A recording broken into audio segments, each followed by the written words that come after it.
Hello and welcome to studies treasure. कैसे हैं आप सब? I hope all of you are liking my videos. In my last video, I told you about the Boolean algebra, how to solve the equations, basic concepts, properties and all these things. Today I will tell you about minterm and maxterm in Boolean algebra. लेकिन अगर आप मेरे channel पर नए हैं तो please मेरे channel को सब्सक्राइब कीजिए और बेल आइकन को प्रेस कर दीजिए आने वाली वीडियोस की नोटिफिकेशंस के लिए। और प्लीज़ मेरी वीडियो को लास्ट तक देखिएगा। लास्ट में मैं आपको बताऊंगी कि मिनटर्म और मैक्सटर्म पे जो एग्जाम पॉइंट ऑफ व्यूज़ पे क्वेश्चन पूछे जाते हैं वो किस तरह से आते हैं। आइए स्टार्ट करते हैं। देखिए, सबसे पहले लिटरल्स क्या होते हैं। A Boolean variable and its complement are called literals. देखिए, बूलियन वेरिएबल हमारा कोई भी हो सकता है। मैंने यहाँ पर ए एज्यूम किया है और उसका complement, complement means a complement. Complement को हम इस तरह से शो करते हैं, इस तरह से भी लिख सकते हैं, हम इस तरह से भी लिख सकते हैं। इन तीनों तरीके से हम अपने कॉम्प्लीमेंट को शो कर सकते हैं। तो ये क्या होते हैं हमारे लिटरल्स। अब है हमारा मिनटर्म। देखिए, मिनटर्म क्या होता है? Product of all the literals with और विदाउट कॉम्प्लीमेंट। जितने भी लिटरल्स होते हैं उनका प्रोडक्ट या तो वो कॉम्प्लीमेंट के साथ हो सकता है या विदाउट कॉम्प्लीमेंट हो सकता है। फॉर एग्जाम्पल, मैंने यहाँ दो लिटरल्स लिए हैं अपने एक्स और वाई। एक्स देखिए विदाउट कॉम्प्लीमेंट है, वाई जो है कॉम्प्लीमेंट के साथ है। देखिए, अगर हमारा जो लिटरल है, हमारा जो वेरिएबल है वो कॉम्प्लीमेंट के साथ है तो हम जो है अपनी वैल्यू क्या लेंगे? 0। और विदाउट कॉम्प्लीमेंट है वेरिएबल हमारा तो हम अपनी वैल्यू क्या लेंगे? 1। If value is 0, then we take the complement of the variable. If value is 1, then we take the variable as it is. For example, देखिए, मेरे पास यहाँ 3 लिटरल्स हैं, 3 वेरिएबल्स हैं जिनकी वैल्यू क्या है? x की वैल्यू 0 है, y की 1 है, z की 0 है। तो इसे हम मिनटर्म की फॉर्म में क्या लिखेंगे? मिनटर्म क्या होता है? प्रोडक्ट होता है सारे लिटरल्स का x y z, लेकिन x की वैल्यू 0 है इसलिए x का कॉम्प्लीमेंट, y की 1 है, y as it is, z 0 है, z का कॉम्प्लीमेंट। क्लियर है? नेक्स्ट है short and notation of minterm. अब इसकी नोटेशन किस तरह से होती है? देखिए, मान लीजिए एक एग्जांपल है मेरे पास x y डैश, मतलब x y का कॉम्प्लीमेंट। जो हमारा मिनटर्म होता है उसे हम स्मॉल m से डिनोट करते हैं। क्वेश्चन में इसकी जरूरत पड़ेगी कि हम इसको स्मॉल m, मतलब ये डिनोट करने की हमें जरूरत क्यों पड़ती है? क्वेश्चन में नीड होती है इस चीज की। सबसे पहले right the term consisting of all the variable. सबसे देखो शॉर्ट एंड नोटेशन कैसे होती है। सबसे पहले हमें क्या लिखना है? Right the term consisting of all the variables. अपनी टर्म लिखनी है जिसके अंदर हमें सारे वेरिएबल्स दिए हुए हैं। अब हमें क्या करना है? कॉम्प्लीमेंट को 0 से रिप्लेस कर देना है और विदाउट कॉम्प्लीमेंट, नॉन कॉम्प्लीमेंट को हमें 1 से रिप्लेस कर देना है। देखिए, जैसे यहाँ y का कॉम्प्लीमेंट है, y के कॉम्प्लीमेंट को हम 0 से रिप्लेस कर देंगे, x को हम 1 से रिप्लेस कर देंगे। देखिए, then express the decimal equivalent to the binary form. अब हम इसका बाइनरी फॉर्म में लिखेंगे। देखिए, एक्स वाई डैश है, एक्स को हमने 1 लिख दिया, वाई डैश को हमने 0 लिख दिया। ये क्या है? हमारा बाइनरी फॉर्म में है। अब इस बाइनरी फॉर्म के इक्विवेलेंट हमें डेसिमल वैल्यू बतानी है। तो 1 0 की जो डेसिमल वैल्यू होती है वो 2 होती है। कैसे? देखिए, ये 1 के लिए 2, 4, 8, 16, 32 इस तरह से बिट्स चलती रहती हैं। तो यहाँ पे हमारी 1 की वैल्यू क्या है? 0 है। 2 की वैल्यू क्या है? 1 है। तो ये 1 0 क्या है? 1 0 की वैल्यू कितनी है बाइनरी इक्विवेलेंट में? 2।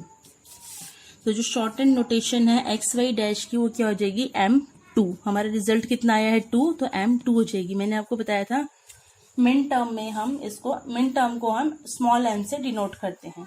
एक और एग्जांपल देखते हैं। देखिए, हमारे पास एक एक्सप्रेशन है a b डैश c। इसका बाइनरी इक्विवेलेंट क्या हो जाएगा? a की वैल्यू 1, b डैश की 0, c की 1। तो 1 0 1 को हम डेसिमल फॉर्म में कैसे लिखेंगे? देखिए, 1 0 1 1 0 1, ये हमारा 1 है, ये 2 है, ये 4 है, यहाँ 1 है, यहाँ 1 है, तो 4 और 1 5। कितना वैल्यू आई? 5 आई है। तो शॉर्टेड नोटेशन क्या हो जाएगी हमारी ए बी डैश सी की M5। क्लियर है। नेक्स्ट है हमारा मैक्सटर्म। मैक्सटर्म क्या होता है, sum of all literals with और विदाउट कॉम्प्लीमेंट। बस इसमें क्या फर्क होता है, मिन टर्म में हम जिसका कॉम्प्लीमेंट हमें दिया होता है उस वैल्यू को हम 0 लेते हैं, मैक्स टर्म में हम विदाउट कॉम्प्लीमेंट वाली टर्म को 0 लेते हैं। देखिए जैसे x प्लस वाई डैश है, मान लीजिए दो वेरिएबल है हमारे पास x और y, तो उसे हम मैक्स टर्म में किस तरह से लिखेंगे, x प्लस वाई डैश। अगर हमारा कॉम्प्लीमेंट है तो हम वैल्यू 1 लेंगे, नॉन कॉम्प्लीमेंट है तो 0 लेंगे। देखिए x equal to 0 for example, y equal to 1, z equal to 0, तो इसकी मैक्स टर्म क्या हो जाएगी, x 0 है, नॉन कॉम्प्लीमेंट है तो एज इट इज ले लिया, y 1 है, 1 पे हमें क्या करना है, कॉम्प्लीमेंट लेना है, y कॉम्प्लीमेंट, z की 0 है, 0 पे हमें नॉन कॉम्प्लीमेंट करना है तो z। तो मैक्स टर्म ये क्या आ गया इसकी, x plus Y dash plus z। Plus क्यों आया, क्योंकि मैक्स टर्म क्या होता है, sum of all literals. Max term को हम कैपिटल M से डिनोट करते हैं, मिन टर्म को स्मॉल m से, मैक्स टर्म को हम कैपिटल M से। क्लियर है। अब मैक्स टर्म की शॉर्ट हैंड नोटेशन कैसे होती है, सबसे पहले वही हमें जितने वेरिएबल दिए हुए हैं हम वो लिख लेंगे, एक्स डैश वाई जैसे एक्स डैश प्लस वाई। अब जो डैश वाली टर्म है उसको 1 से रिप्लेस कर देंगे, जो विदाउट डैश वाली टर्म है मतलब विदाउट कॉम्प्लीमेंट वाली टर्म है उसको हम 0 से रिप्लेस कर देंगे। एक्स डैश को हमने 1 लिख दिया, वाई को हमने 0 लिख दिया, ये बाइनरी फॉर्म आ गई। डेसिमल फॉर्म क्या होगी 2, तो शॉर्ट हैंड नोटेशन क्या होगी, कैपिटल M लिख के इसकी बेस में 2। एक और एग्जाम्पल है, देखिए A dash plus B dash plus C, वही जो कॉम्प्लीमेंट वाली टर्म है उसको हम 1 से रिप्लेस कर देंगे, विदाउट कॉम्प्लीमेंट वाली टर्म को हम 0 से रिप्लेस कर देंगे, तो इसके इक्विवेलेंट बाइनरी टर्म हमारी 1 1 0 हो जाएगी। 1 1 0 हमारी क्या होती है, देखिए 1 2 4 1 1 0 4 और 2 6 6 6 हमारा आंसर आ जाएगा। क्लियर है। अब देखिए क्वेश्चन किस तरह से एग्जाम में पूछे जाते हैं। Convert the following into min term. हमें एक क्वेश्चन दिया हुआ है, एक फंक्शन दिया हुआ है, हमें उसे मिन टर्म में कन्वर्ट करना है। देखिए फंक्शन क्या है, summation of 0 1 2 5 into its SOP form. SOP मतलब सम ऑफ प्रोडक्ट्स। तो सबसे पहले हम क्या करेंगे, मिन टर्म में हम स्मॉल m से डिनोट करते हैं, M0 M1 M2 M5। Clear है। अब इनके कॉरस्पॉन्ड इनकी बाइनरी वैल्यूज लिख लेंगे। 0 मतलब 0 0 0, 1 मतलब 0 0 1, 2 मतलब 0 1 0, 5 मतलब 1 0 1। अब 0 0 0 मिन टर्म में मैंने आपको क्या बताया था, अगर 0 हो तो हम कॉम्प्लीमेंट लेते हैं, नहीं होता तो हम विदाउट 0 होता है तो कॉम्प्लीमेंट लेते हैं, 1 होता है तो विदाउट कॉम्प्लीमेंट रखते हैं। तो 0 0 0 मतलब x dash y dash z dash plus x dash y dash z plus x dash y z dash plus x y dash z. Clear है।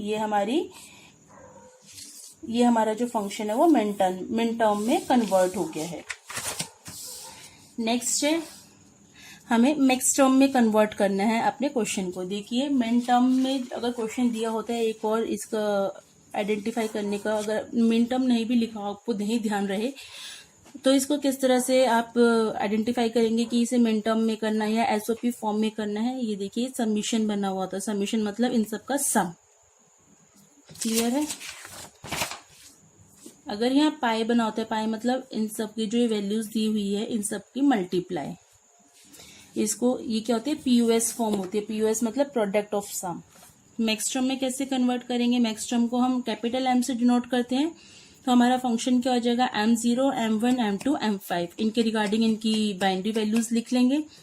देन देखिए अब मैक्स टर्म में मैंने आपको क्या बताया था, अगर 0 है तो हम विदाउट कॉम्प्लीमेंट लेते हैं, 1 है तो विद कॉम्प्लीमेंट लेते हैं। तो देखिए 0 0 0 मतलब x plus y plus z dot x plus y plus z dash dot x plus Y dash plus z dot x dash plus y plus z dash. ये था हमारा मैक्स टर्म। कोई भी अगर हमें फंक्शन दे रखा है तो उसकी मैक्स टर्म हम कैसे निकालेंगे। क्लियर है। पेपर में बहुत ज्यादा ये क्वेश्चन पुट किए जाते हैं। आई होप अब आपको ये समझ आ गए हो। प्लीज इनसे रिलेटेड क्वेश्चंस को आप ट्राई कीजिएगा। अगर कोई प्रॉब्लम हो तो मुझे कमेंट सेक्शन में जरूर बताइएगा। Thank you.